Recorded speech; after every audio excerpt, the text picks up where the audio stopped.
Hello and welcome back to our Work in Progress. This is a new series of shows on the work of the Aspen Valley Foundation. As many of you know, we used to be the Aspen Valley Medical Foundation. We've taken medical out of our name, and now we are the Aspen Valley Foundation, providing much opportunity for people in the healthcare professions to get scholarships. We have mental health programs. We administer the Aspen Homeless Shelter. And as you know from last week's show, we are building a continuing care retirement community in Basalt. So we have commitment to children and families, seniors, and people who are the most vulnerable in the community. So today's show is about psychiatry. And I want to open this up by simply saying that some of my best friends are psychiatrists. And they're right here in this room with me today. Dr. Weisberg, Michael, it's great to have you, and Bob Friedman, Dr. Friedman. Good to have you here and to talk about our long-term standing relationship with the university and the foundation. Professional relationship. Yes, quite professional, yes. We're friends too, though. Yeah. Before we started the show, Michael, you admitted that you have been on Oprah's show, and I have to start by asking, when were you on that show and why? The prior century. Because of a couple of books I wrote that are on Amazon for either 2 cents or $500. I love it. Yeah, right. But that was a long time ago. I love that. Yeah. So you're practiced now. No, I'm not practiced. No. Oh, okay. Anyway, it's great to have you. And you're here in town because you are doing the 38th annual psychiatry conference in Aspen. Right. Dr. Friedman, tell us a little bit about why this conference got started and why the university has such an interest in doing this in Aspen. Well, like many things, people come to Aspen because it's beautiful. So congratulations on the choice of where you live. Thank you. And as we came year after year to essentially have a retreat from Denver, we learned that problems don't retreat because you leave the large city and come to paradise. If anything, as once when I was walking down the street, someone looked in the window and said, "Here I am in Aspen, and I'm not happy. I must need psychiatry." So we've gotten interested in this community. Yeah. Michael has led the way, but we think that, and you think, and so it's been a good partnership, that we have something to offer to the people of Aspen, as well as just enjoying your beautiful scenery and your terrific music. And you've made such a great contribution in all the years that you've been here. And we developed a partnership, Michael, starting maybe 10, 12 years ago, Correct. something like that. That's I think correct. I had said at the conference yesterday, I came back to town 1999 to run the medical foundation, and I think you were in my office within that first year saying, we have to talk. It's true. So what were you I think the up connection, to then? The connection also, I think, might be through Fonda Patterson. Yes, I think, who's also on our board of right, directors. Old Yes, family friend of my wife's. right. And now me.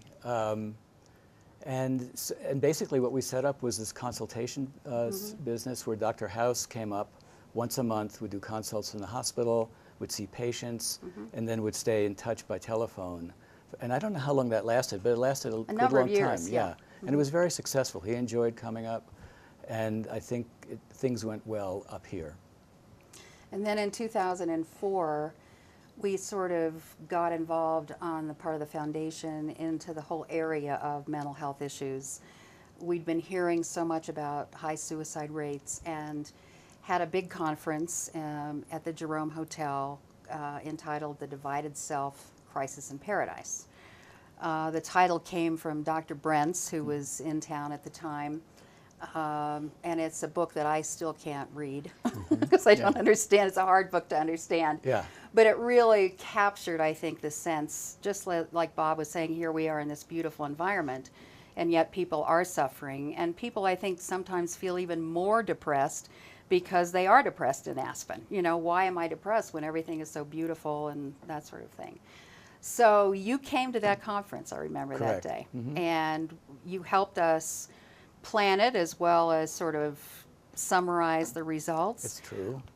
What do you think came out of that conference, and how do you think we've been doing ever since? Well, when did we do the needs assessment? That was later. That was later. I mean, that was basically. That was the Depression Center. Right, that was right. later. But what I'm saying, but it's been a process. Been a progression. It's been a progression. When was the Hope Center? developed? I mean, these are all in response Yes, to that. to that issue.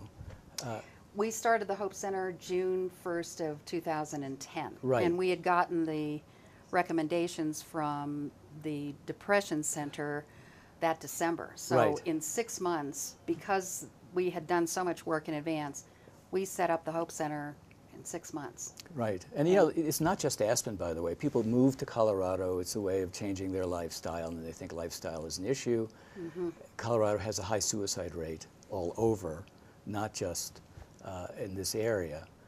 But Aspen's been very proactive because of your foundation, I think, in terms of addressing that problem. Yeah, and it's a difficult one. People don't understand how it happens. I think that's important. As the only medical school in Colorado, we feel our job is to reach out to communities in Colorado. We don't always find a receptor. And so we have a lot to offer. We do a lot. We have bright people like Dr. Davies, who's currently the medical director of the Aspen Valley The Hope Center. Aspen Valley Hope Center, who was ready to go Yeah. when you needed him, and you were ready to get him. And Yes. so having a place that someone can come, can practice, and do what they need to do is invaluable, and you've made that possible. So I appreciate it. And we have faculty and now trainees who come up here who see what the problem is and what this community needs and are able to provide it. I know, you know, sometimes people are shocked that the foundation actually gets in and does stuff, because often foundations sort of sit and give money. So we've been much more actively engaged. But it's so exciting to be engaged with a partner that's meeting us halfway, which has really been great. And the professionalism and expertise of your department has just been fantastic. And it's, you know, it started when? I have no idea. I have no idea when it started. But you know, I was just thinking about our conversation. It's a process, and so hopefully it will continue. Yeah. And the whole idea ultimately is to attract people to this valley. It's not just, first of all, we explained to people in Denver, it's not just Aspen, it's the whole valley that's involved with this, which is very important. It's a very diverse valley with lots of interesting issues all over the place. But to eventually attract people to settle here, providers to settle here. You have lots of wonderful providers at the moment. Yes. A lot of them are under your umbrella. And just to add to that would be a real thrill to be able to accomplish. And we feel we've gotten great guidance from you, really looking at some of the issues more carefully and really embarking on some of these programs through evidence-based research rather than just what we think might work. Right, but the virtual hospitalization. Oh, virtual intensive outpatient treatment program. No, but it's basically virtual hospitalization. You take people who in Denver would end up in a psychiatric ward. Yep. You keep them in the community. You oversee their care. They're checked every single day. It's really wonderful. It's a wonderful model that I bet you will start going to other places, not just it's here because of services. If you had a psychiatric hospital, you wouldn't have developed it. But the reality is much better for the patient. To keep them in their home community. Keep them in the home. They do better. And it's going to, hopefully something like that will evolve really nationally, not in rural communities only, but in cities as well. Because really it does, as costs of care always rise, and of course I think we still only have 200 psych beds in the state now, or around that number. I remember 5 years ago there were 800. Correct. And so there's just no opportunity really to get somebody who really needs that inpatient treatment to the best kind of facility. So we feel what we're doing there are 3 visits a day with that patient after a crisis. And then there's this check-in with phoning and that sort of thing. So they're in their own community, they're walking around, but yet there is that accountability, which we feel is such a great way to provide that kind of treatment. It's terrific. Yeah. Very innovative. Yeah, we're excited. And of course, we couldn't have done it without you, all of you. So what is the university up to these days? You've got some new research projects, I think, Bob, that you were telling me about? So universities have several missions. One is when you need our expertise to be here, and I think that's what has impressed you. But we in a larger sense, feel that psychiatric illness is not well enough treated. We don't understand enough about it. Even with the best of care, people don't return to fully normal lives all the time. And in any branch of medicine, you want everybody cured, and then you want the disease prevented. So we work both on cures and preventions. They're not here tomorrow, but we hope that the next generation of Aspen Valley Foundation patients and the next generation of psychiatrists coming up here can deliver much better care than we can, even in the best of circumstance, deliver now. So, for example, one of the projects we work on is autism. Autism is a mysterious illness. Yeah. We primarily treat it with education, and we can do miracles with our educational programs in Denver. But even with those miracles, we are still left with a child who has autism spectrum disorder. And so we have been looking very carefully at the biology and genetics of autism, and we think we have an inroad. And so we're developing a new medication in conjunction with the University of Florida that we think will enable these kids to begin to focus their concentration. How wonderful. So that's the kind of development that can only go on in a university. Right. Another example is thinking about psychiatric illnesses like bipolar disorder, schizophrenia, and autism as developmental illnesses. These are things that may appear in childhood or adulthood, but they have their roots in the genetic basis of the child and the way the brain develops. Well, all that happens before the baby's born. Yeah. And so in many cases, once the baby's born, a lot has already been set in stone. And we began to wonder if we could change that for babies. So we now have treated over 100 pregnant women with a nutrient early in the course of their pregnancy, in the second and third trimester, and in a rigorous Food and Drug Administration, FDA-controlled double-blind trial. And we now have babies that are hitting 3 years old. And the babies that we treated when they were still in the womb have much less ADHD than the babies who we left untreated as a comparison group. How fascinating. Now, those babies in the comparison group were by no means neglected. They received very good treatment, but they didn't receive any extra nutrient in the form of a pill. And the babies that did, whose mothers did, have done much better. So this is the kind of thing that we think universities should be doing, because when your successor and my successor get together to plan things, wouldn't it be great if we were planning how to stamp out mental illness in pregnant women? And then some of these institutions that do wonderful rehabilitation, we might not need so much of. Wow, that's incredible and exciting. Regarding the autism piece, we have a group in the Valley of people with children who have been diagnosed with autism or Asperger's, and they have set up a fund at the foundation now for families of people with autism. And we have, they've given us the fund, and then we're able to then provide assistance to these families for some of the medical care. We would love to talk actually in the future about this whole diagnosis issue, because we don't have a team of people in the Valley who can do that right now, and there's a waiting list, I guess, to get it done in Denver. Right. So this could be a new project, which we haven't really talked about until right now. This very minute. But here we are. This is the beginning. This is the beginning, yeah. Well, that's our job, to identify these needs and both in the long run see how we can become much more effective than any other spot in the world in treating these illnesses, but also in the practical future, helping the children who already have these illnesses. So our drug is really designed, this particular drug is designed for children to focus their concentration so they can take advantage of all the educational opportunities that they're going to need in order to function as adults. But it's terrible to have a child wasted and an adult life wasted. I know. And that's what we worry about.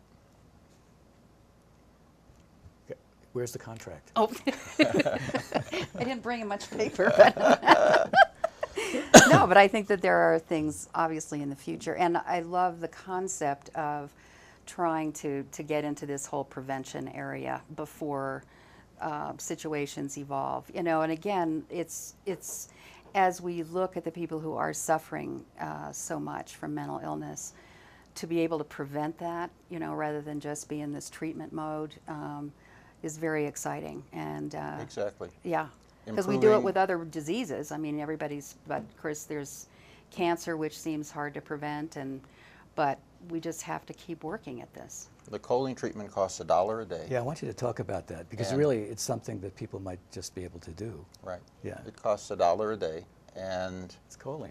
Choline. It's choline. choline. We discovered in our biological experiments that choline activates a gene that called the CHRNA7 gene, and that this gene is present right from the beginning of development of the brain, as soon as a brain cell decides it's not going to be a skin cell. So one of the miracles of the brain is it has to construct itself, and it constructs itself 4 times before the baby is born. And from the very first construction, it needs choline to activate itself. Huh. And normally human beings are never deficient in choline. It's just so common in your diet you can't miss. But if you're pregnant, you need enormous amounts. And pregnant women who are stressed, it's one of the few nutrients they don't preferentially give to the baby. They hold it themselves when they're stressed. In utero. Interesting. In utero. So about a third of babies are born mildly choline deficient, which generally is not a terrible problem. But if the baby also has a genetic risk for a major mental illness, those two work in concert. And then we get a baby who's failed to have we can detect it at the first month, normal brain development in utero. And so that baby is already pre-programmed to be at higher risk for mental illness at every stage of its life. Wow. And had we intervened, and we now can intervene, in pregnancy just by giving the mother a slight overdose of choline, that baby is much more likely to be born with a normal brain, even with its genetic risk. And so just as we no longer see a lot of cases of cleft palate or spina bifida, because we understand that mothers have to be overdosed with folate acid, Right. we think they also have to be overdosed with choline. And the overdosing needs to last as long as the mother can nurse her child, because human breast milk, under the best of circumstances, is very rich in choline, as long as the mother is getting enough choline. But formula, for example, is not particularly high in choline. So the baby who gets switched to formula is again put in a mildly choline deficient situation.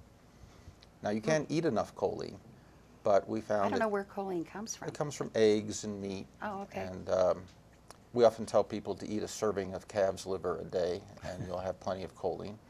Poor But calves. it's I a used to little- like that, Yeah. but we don't get a when lot I of lived in pregnant women Iowa. who are dining on calf's liver. And so I once gave this talk in Italy, and it turns out they knew from a long time ago that you feed your pregnant woman on calf's liver. They said, Interesting. what else would you feed the woman? Huh. And we feed our daughters this kind of thing all the time when they're pregnant. Fascinating. But in America, we take it as a pill. Yeah. And you have to take a fair amount of it. But if you can take it, and it's pretty easy to tolerate, then you do get a baby. And now these babies are turning 3 with already much less ADHD, which is the first of the mental illnesses that begins to appear in childhood. I see. We won't know for 30 years if we have less bipolar disorder or schizophrenia. And I may not be around to find out, but we think some of the young people at the conference will be, and they can call me up Yeah. in Basalt and let me know what happened. When you're at the retirement When I was in community. the retirement I know. community. Where I'll be also. Right. Well, aren't we all going to be Yeah. there Yes, eventually? we all end up there eventually, I so know. to speak. So you have a lot of medical students at the conference this year. I great. was It's great. amazed, It's and great. it was funny because Michael identified them as all the people with ties They on. were so cute. Yeah. Yeah, they're great. They're important because the conference actually runs at a deficit. And so the department has to figure out a way to make up that deficit. And we make it up actually through the students because the students have come to regard this as a major educational opportunity. It's not just a vacation for them. Yeah. What they like about it is actually what you provide, which is the Aspen Valley practitioners. So they're shoulder to shoulder, and we Yeah. just left them a few minutes ago, with people who are practicing psychotherapy every day. And rather than being lectured at, they're learning in a team format what to do. And I think we actually ought to strengthen that. I think they would enjoy coming to see what your practitioners do in the afternoon, as well as in the morning, because when they have a chance to see what they can do and what people like your people can do, and they do it as a team, it's a much stronger experience than listening to one of us lecture to them. Right. So are you seeing a lot of students coming into the Department of Psychiatry, or a lot of physicians choosing psychiatry, or what's the... He will know the numbers, but Okay. I'll say people coming into the university here, For very few people are thinking about going into psychiatry, and they will change as they are exposed to basically, especially an experience like this. like this, for example. So it becomes real. Right. Yeah. Yes, I think most medical students don't enter medical school sure they're going to With that become a idea, psychiatrist. But they do, and they choose generally, the surgeons always want to know they're going to be surgeons. They know that right from the beginning. And then we have people who choose between pediatrics, family medicine, general medicine, and psychiatry. But right now, our students have an enormous amount of debt, I think. Huge. Particularly in Colorado. I think we all know the tuition has skyrocketed and state contributions are down. So, And I guess they're going to get worse. and it's going to get worse. Sure. And as a result, the students are paying for their education, and it's expensive. And when they come out, they have big debts, and they have to look at what specialties are going to pay. And so right now, emergency medicine, which pays very well, is getting a lot of future psychiatrists. When they get to the emergency room, they find out about half their patients are psychiatric patients anyway. You bet. And we try to make sure they're trained for that. And so we work very hard with our new head of emergency medicine, who's very concerned. He says, these are brain emergencies. We need to treat them as such. And I don't want these patients shunted off down the hall. I want them treated by our physicians. And so we're working to educate those physicians in how to do that. Which is great. Which is great. And so we view our role not only to get a few future psychiatrists, and we have some great ones, but we also view it to educate all physicians, because all physicians have to deal with the brain. Well, and especially, I guess, many internal medicine docs and family docs are actually prescribing antidepressants. Most. I mean, most people who get them, I guess, are from Right. primary care physicians. Exactly. 70% or something, I think I heard. It's very It's high. high, yeah. And without the training, it is kind of scary, because these are powerful drugs. Well, go ahead, you a wanna say? compliment to Michael. Yeah. I was meeting with a group of family practitioners actually from the plains of Colorado, and one of them said, "Is Dr. Weisberg still teaching?" And I said, "Oh, yes." He said, "Well, Well, he has a cane. And I still use what he taught me." So Yeah, that's very rewarding. I mean, the deal is that I think a lot of primary care doctors are very alert to the presence of depression and anxiety. They start treatment. The trouble is, if it gets complicated, A, they may not have a good consultant to talk to, and B, they may get they maybe don't know what to do. Yeah. So it's a big deal. It's a big deal. Yeah. And we see it up and down the valley here. You know, we provide direct assistance and prescription assistance. We're also providing mental health counseling assistance, financial. So what we can't do at the Hope Center, we also help subsidize people going to treatment with private practitioners up and down the valley, because we feel it's so critical. We don't ever want financial reasons to be the barrier to getting professional treatment. So we've tried to do a lot of that.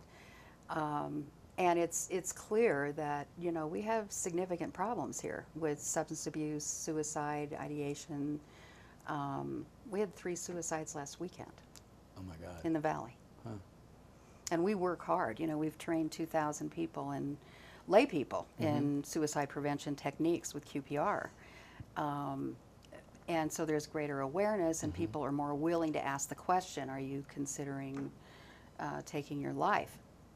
But there's still this phenomenon here that is significant. And I think a lot of it is people moving into the valley with very high expectations.